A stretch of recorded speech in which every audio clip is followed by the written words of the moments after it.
Dear students, welcome to my channel. आज जिस topic के बारे में हम बात कर रहे हैं वो है Poynting vector and Poynting theorem. तो सबसे पहले हम बात कर रहे हैं पॉइंटिंग वेक्टर की। तो पॉइंटिंग वेक्टर जो है वो उसको हम किससे रिप्रेजेंट करने वाले हैं? वेक्टर पी से। पॉइंटिंग वेक्टर क्या रिप्रेजेंट करता है? It represent the instantaneous power flow, यानी एक पर्टिकुलर इंस्टेंट पर कितना पावर फ्लो हो रहा है उसको हम रिप्रेजेंट करते हैं।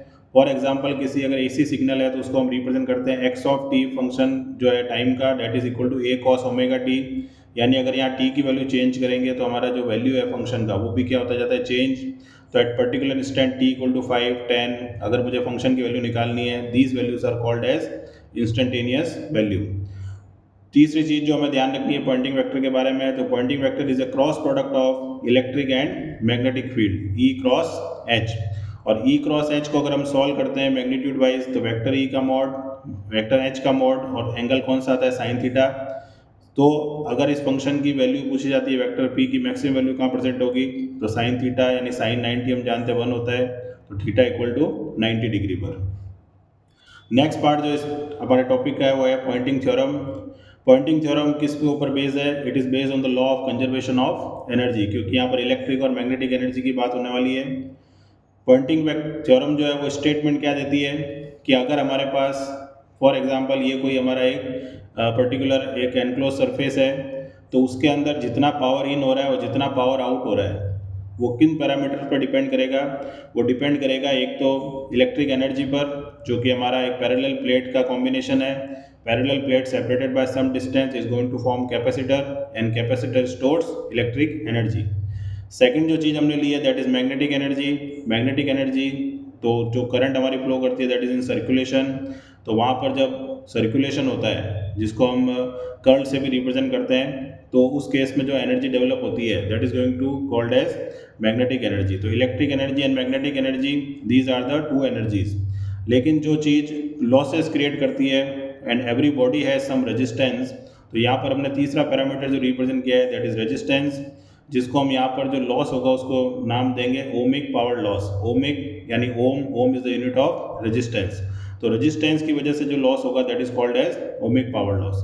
तो अब अगर इसका स्टेटमेंट हम पढ़ते हैं तो it states that the net power flowing out of given volume, यानी जितनी पावर आउट हो रही है from a given volume that is going to depend upon time rate of decrease of total energy. Total energy includes electric energy and magnetic energy, और time के साथ उसका obvious है एनर्जी का क्या होता है? डिक्रीमेंट होता है।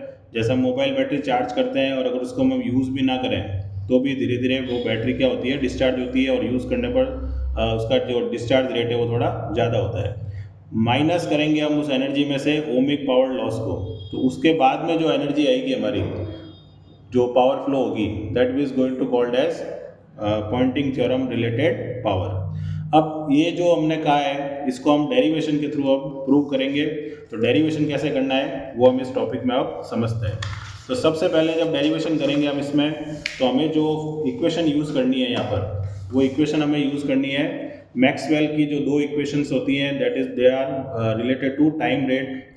तो पहली इक्वेशन क्या होती है हमारी? Del cross E equal to minus del B upon del T.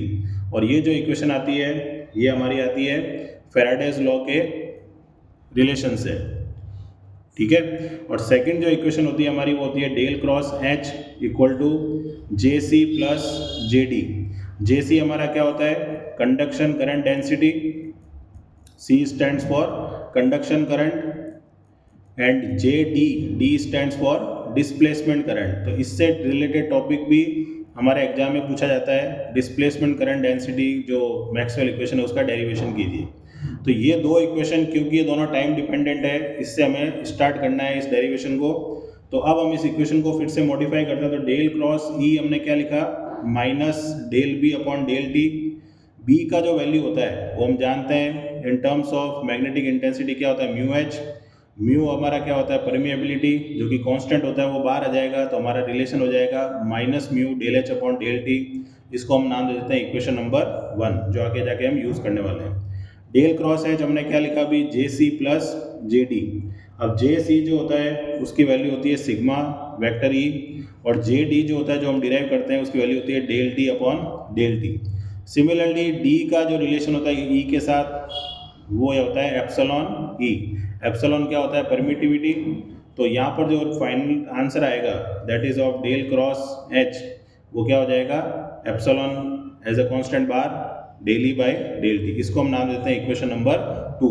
तो सबसे पहले हमने दो मैक्सवेल इक्वेशन यूज़ करी है जिनको हमने नाम दे दिया है 1 एंड 2। अब ये तो हमारा एक तरह से क्या था? फर्स्ट सेक्शन था। मैं इस डेरिवेशन को सेक्शन में डिवाइड कर रहा हूँ। ये हमारा फर्स्ट सेक्शन हो गया जिसके अंदर हमने मैक्सवेल इक्वेशन लिख दी। अब हमारा सेकंड सेक्शन या सेकंड स्टेप स्टार्ट हो रहा है जिसके अंदर हम क्या करेंगे?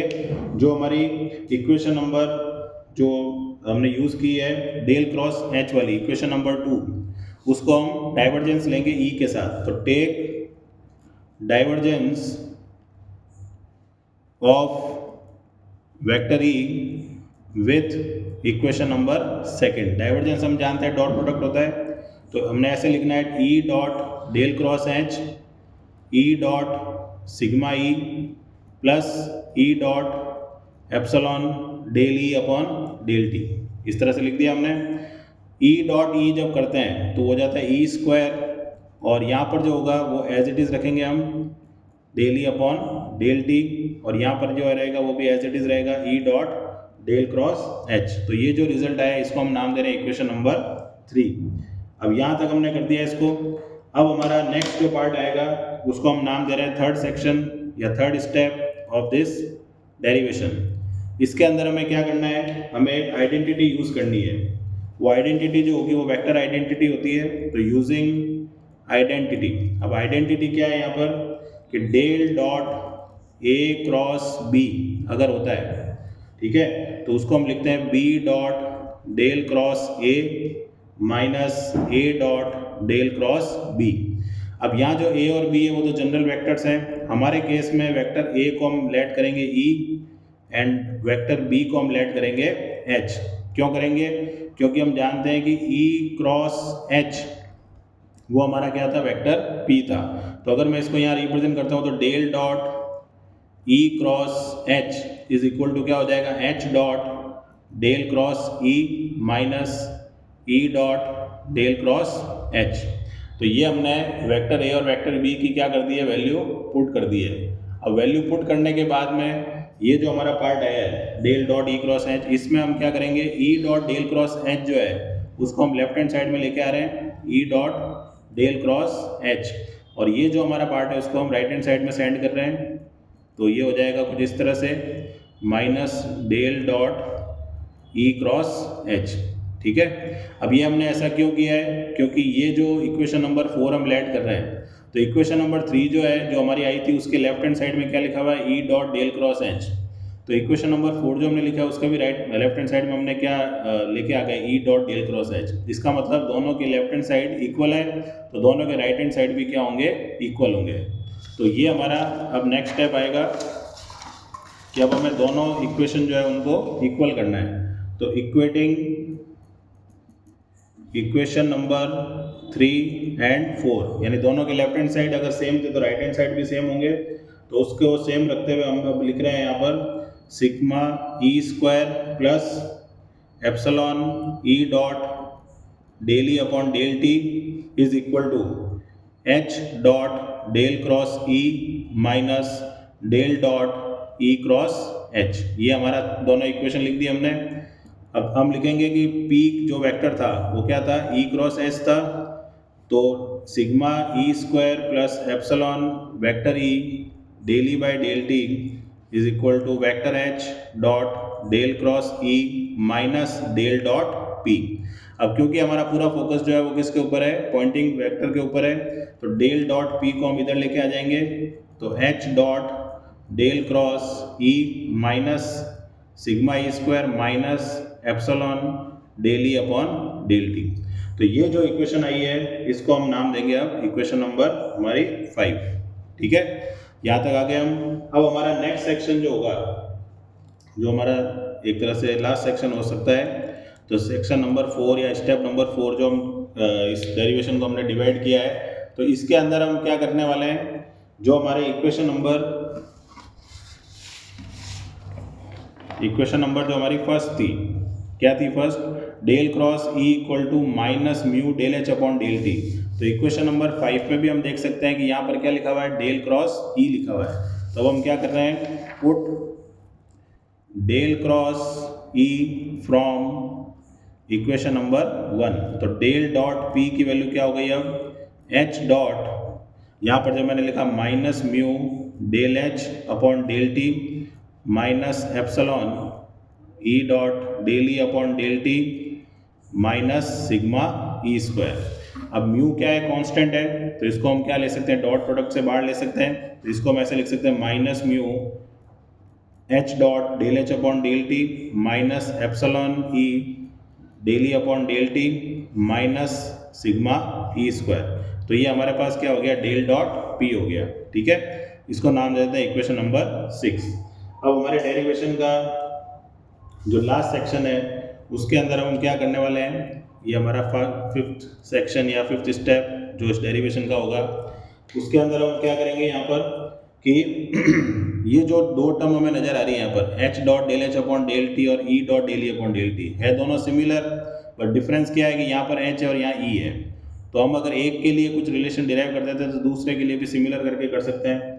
तो अब हम क्या करने वाले हैं, differentiation of u into V का कंसेप्ट यूज करने वाले हैं। Differentiation of u into V क्या होता है, u differentiation of v plus v differentiation of u। तो मैंने लिख दिया del by del T of h dot h, ये ऐसे मैंने लिख दिया। तो क्या होगा यहाँ पर h dot del h upon del T plus del H upon del T dot H, ऐसे लिख सकते हैं। तो अब यहाँ पर a डॉट बी करो या b डॉट a करो, दोनों में डिफरेंस नहीं होता है। तो इसका मतलब ये क्या हो गया, two times h dot del H upon del T, और इधर मैं अगर देखता हूँ तो ये h डॉट h क्या बन सकता है, h स्क्वायर। तो इसका मतलब क्या हुआ कि h dot del H upon del T की वैल्यू क्या आ गई, 1/2 del by del T H square. अब ये वैल्यू अगर हम ध्यान से देखते हैं तो यहाँ पर अगर मैं h की जगह e रख देता हूँ, e dot del E upon del T, तो वो जाएगा half del by del T of E square. तो ये दोनों वैल्यू यहाँ पर हम पुट कर सकते हैं, h dot del H upon del T. तो पुट इन इक्वेशन नंबर 6। तो फाइनल जो एक्सप्रेशन हमारे पास आने वाला है, del dot P equal to minus mu by 2 del by del T H square minus epsilon by 2 del by del T of E square minus sigma E square. तो यहाँ तक हमारे पास क्लियर हो जाना चाहिए। तो ये हमने लास्ट पार्ट जो है लगभग हमने डिराइव कर दिया है। अब फाइनल जो स्टेप होगा हमारा वो क्या होगा कि हम इस दोनों तरफ क्या लेंगे, वॉल्यूम इंटीग्रल, क्योंकि बिना इंटीग्रेशन के हम कोई ओवरऑल आंसर फाइंड नहीं कर सकते हैं। तो हम क्या लिखेंगे, taking volume integral both side. तो अगर मैं दोनों तरफ वॉल्यूम इंटीग्रल लेता हूँ तो हमारे पास कुछ इस तरह से होगा, del dot P D V is equal to minus half del by del T, हमने कॉमन ले लिया। तो अंदर क्या बचा हमारे पास, यहाँ पर हम अगर वैल्यू पुट करते हैं तो minus half del by del t common लेने पर mu H square plus epsilon E square multiply में क्या आ गया, d V minus volume integral, यहाँ पर भी वॉल्यूम इंटीग्रल लगा देंगे हम क्योंकि दोनों तरफ वॉल्यूम इंटीग्रल लिया है, sigma E square of D V. तो अब यहाँ पर अगर मैं ध्यान से देखता हूँ तो अगर मैं इसको वैल्यू वाइज कंसिडर करूँ तो फर्स्ट जो टर्म है हमारी क्या है, देखो minus half del by del t volume integral mu H square plus epsilon E square of D V. तो mu H square is the formula for magnetic energy and epsilon E square is the formula for electric energy, ये तो हमें पता है। ठीक है, del by del T का मतलब क्या है, टाइम रेट। ठीक है, और माइनस साइन का मतलब क्या है, डिक्रीमेंट। तो हमने स्टेटमेंट में क्या लिखा था, it is equal to time rate of decrement of total energy stored, और मैग्नेटिक और इलेक्ट्रिक एनर्जी दोनों को मिला के क्या कह सकते हैं, टोटल एनर्जी।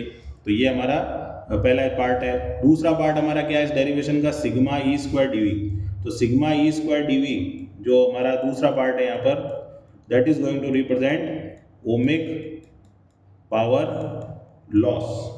तो इस तरह से यहाँ पर जो दो टर्मिनोलॉजी हमने यूज़ की थी कि total net power flowing out of a given volume will be equal to time rate of decrement of total energy and minus हम यहाँ देख सकते हैं ओमिक पावर लॉस।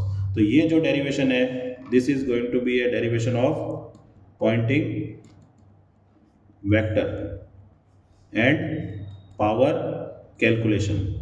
एग्जाम में क्वेश्चन आ सकता है पॉइंटिंग पावर में पॉइंटिंग वेक्टर को यूज़ करके पावर कैसे कैलकुलेट होती है, तो यही डेरिवेशन हमें यहाँ पर यूज़ करना है। तो मिलते हैं नेक्स्ट वीडियो में, टिल देन गुड बाय।